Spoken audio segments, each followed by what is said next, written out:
नवरात्रि प्रारंभ हो चुका है और आज सुबह जब मैं मंदिर पे गया तो मैंने वहाँ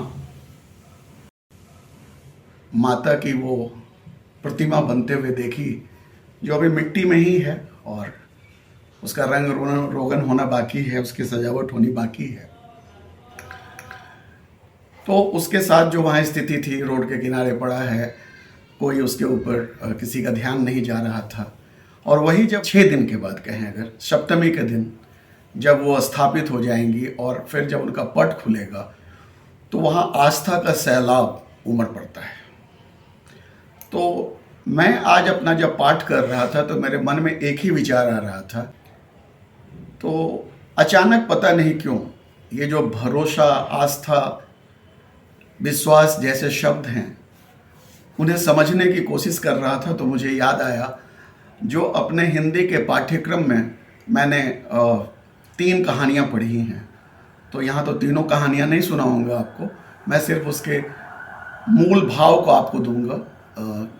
कहानियों का जो मूल सारांश है वो आपसे शेयर करूंगा। पहली कहानी जो मैंने पढ़ी थी बचपन में ही, मुझे लगता है 7th या 8th क्लास में होगा।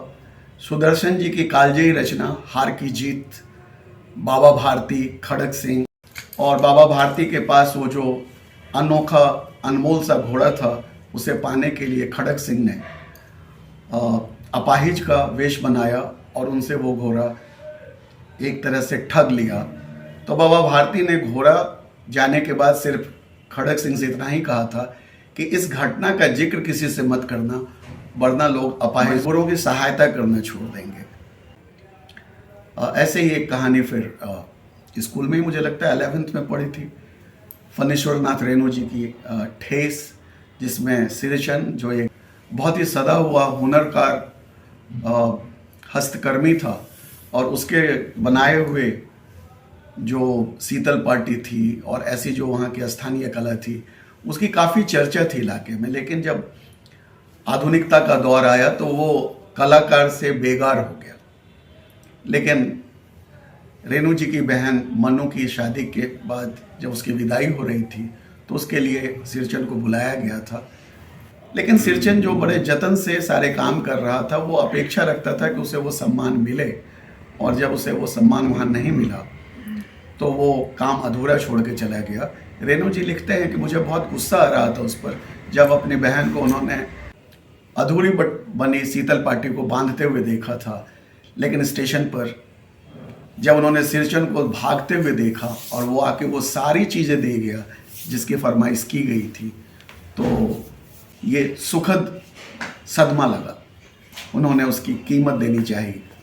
तो सिरचंद ने जो कहा कि अब नहीं बउआ, एक तुम्हारे घर पे सम्मान की आशा थी, अब वो भी नहीं रहा। तो ये जो उनका भरोसा टूटता है ऐसे कलाकार का हमारी छोटी सी गलतियों से, उससे समाज का कितना बड़ा नुकसान होता है, हम कभी सोच भी नहीं पाते। और तीसरी कहानी चंद्रधर शर्मा गुलेरी जी की है, जिसे कॉलेज में पढ़ा था। लहना सिंह,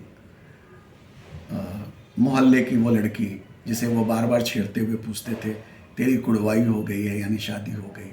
और जब वो एक दिन कहती है कि हाँ देखते नहीं रेशम का कड़ा सालू, और उसके बाद लहना सिंह अर्धविक्षिप्त सा दौड़ते हुए अपने घर आते हैं। बाद में ये फौज में जाते हैं।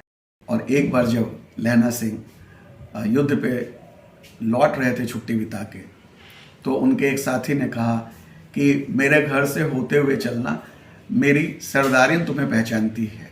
और जब लहना सिंह वहाँ जाते हैं तो वो वही छोटी बच्ची थी, और लहना सिंह के साथ उनका जो साथी था उसका बेटा भी फौज में है। तो युद्ध में जाते समय वो सरदारिन कहती है इसका ख्याल रखना। और अंत ये होता है कि लहना सिंह अपनी जान गंवा कर भी उसकी जान बचाता है, और उसने कहा था कहानी कालजयी हो जाती है। तो मुझे लगता है इन 3 कहानियों को सुनने के बाद, पढ़ने के बाद, जानने के बाद, सबसे बड़ी गलती या जीवन का सबसे बड़ा पाप यदि मुझे कोई नज़र आता है, वो है किसी का भरोसा तोड़ना, किसी की आस्था पर आघात करना, किसी की अपेक्षाओं को नज़रअंदाज करना।